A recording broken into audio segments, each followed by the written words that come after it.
So there's a couple ways to mount these. You can mount it flat like most bumpers are, but in the case of mine, the winch is actually going to be mounted this way, sideways.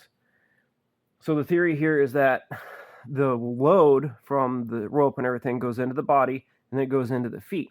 So the feet are going to transfer that load right into the bumper instead of putting all that force, shear force, onto the bolts.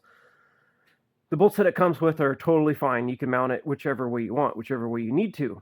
But in my situation, I'm going to be running into a slight clearance issue because this clutch release handle is going to basically be touching that bumper. So I'm not trying to stick the winch out another 3 inches just to clear that. So what we're going to do here is we're going to loosen up these bolts on this clutch housing here, and we're actually going to rotate this. So it just takes an Allen, and then we're just going to take this whole thing loose. I already popped these loose here in the interest of saving time, but I figured since we're going to have to take this off anyway to take the bolts on the inside out to turn this housing, we might as well just take it all the way apart and see how it's built, what it's made out of, see what the internals look like. Okay, so here we have the planetary reduction housing and the spool and the motor. So we should be able to just pull this right off. So here's the spool. We have a seal here and we have a bearing on the inside. See that? Nothing really too spectacular about the motor housing. It's just a motor. Okay, so here's the bolts we need to take off to twist the housing.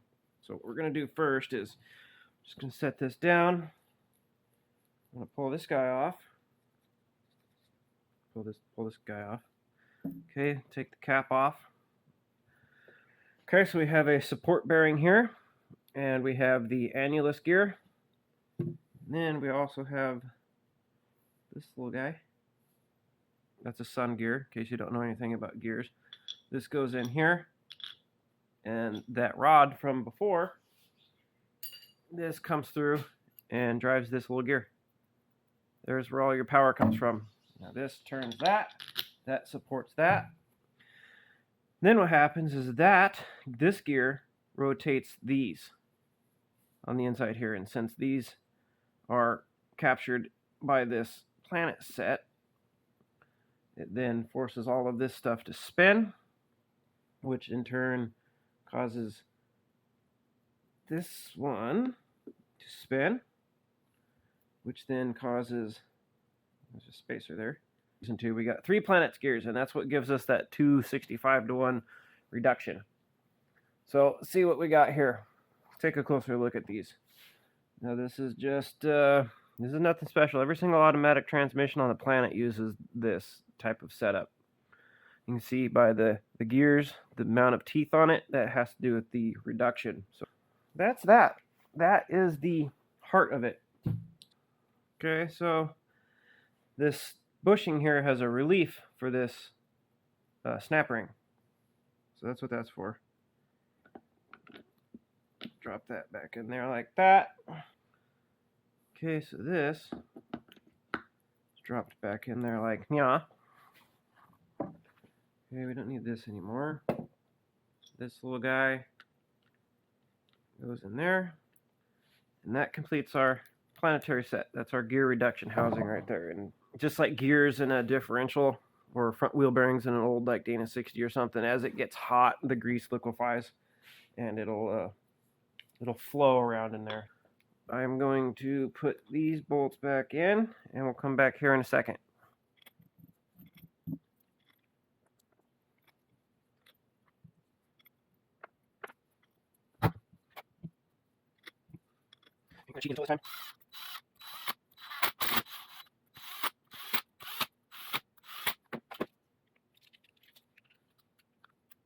These don't need to be real tight. All they're doing is holding this housing on. Now this is just a little Allen set here, so I'm just using my wrist. Click, click, click, click. Okay, so next.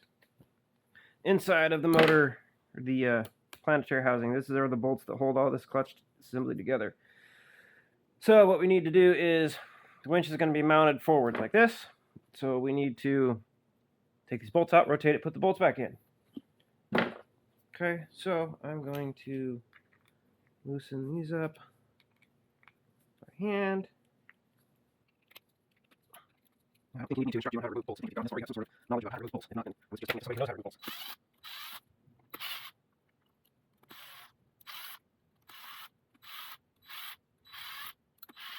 Okay, that should be it. I'm going to leave these in here because there's no reason for me to pull them out. So this should just pop off like that. See, there's the annulus gear that holds all this together. That's actually kind of nice because this is just a well, it's an annulus gear. See, this is the gear from the other side. See, the bigger, you notice the outside gear was little, and then they got bigger and bigger. See, they get bigger because they're holding more power. And so we got this annulus gear here. This is what holds these planets from spinning, and it forces the carriage to turn. So this machining here interlocks with that, so it holds the whole thing together from spinning. Okay, so drop. Oh, it does spin. Okay, so maybe it's not captured in there. This housing holds this in place. Okay, so next we're going to reinstall this. So the winch is going to be mounted forward like this.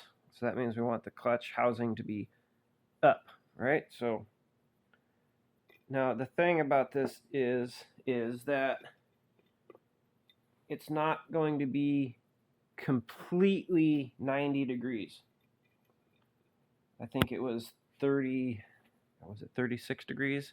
I want to say it was 36 degrees between holes. So it looks like we got two options. We can either put it like this to where the handle's more forward, or we can put it like this to where the handle's more backwards. Now that's a good thing because not everybody's setup is going to be identical. Now I think what I'm going to do is I'm going to put mine so that it's more forward. Actually, I got to think about this. Which way is this going to be? This is this side. Okay, so I'm going to rotate this because I don't want to have to reach in there between the bumper and the unibody to pull this out. I want it to be directly in front of me. Okay, so I'll save you the hassle of watching this.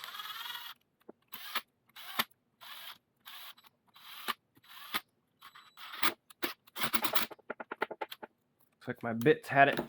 I've had that bit for probably 4 years.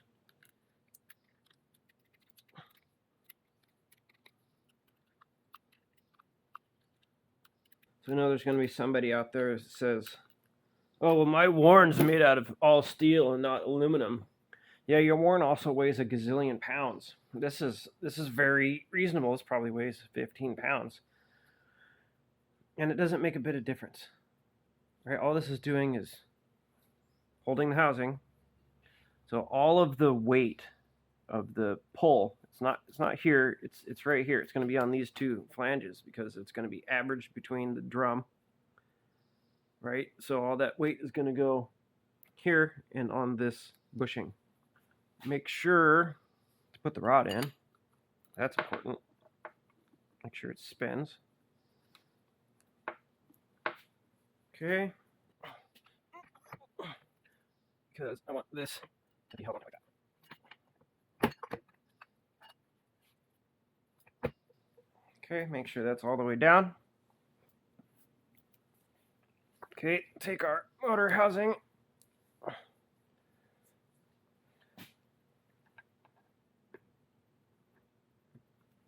And we might have to turn this to get everything to line up in there. Or not. Okay, there we go. Okay, now we got our two bolts. Now remember, these aren't, the function of these cross braces here is simply just to hold all this together. It doesn't have really any structural, and it does to an extent, but it's not really, all the weight's going here. That's the purpose of turning the winch and getting a bumper that goes forward. Okay. So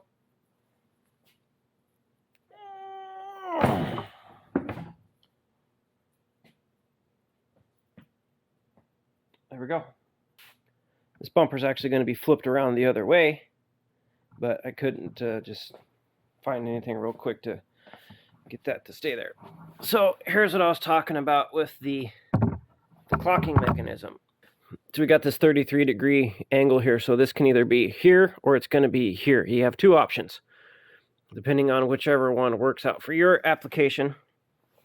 You'll have to figure that out when you get it all put together, but you saw how simple it is. So even if you get it backwards, you can just take it apart again, and it takes you 5 minutes, and rotate this. I wanted it back out of the way, and then also you can see. So there you go. That's how you do it. I mean, you could do this any way you wanted. You could even rotate this all the way back, and you got all of this. You basically got a, I don't know what, 230 degrees of rotation there. You could get that thing. You could pick whichever orientation you want.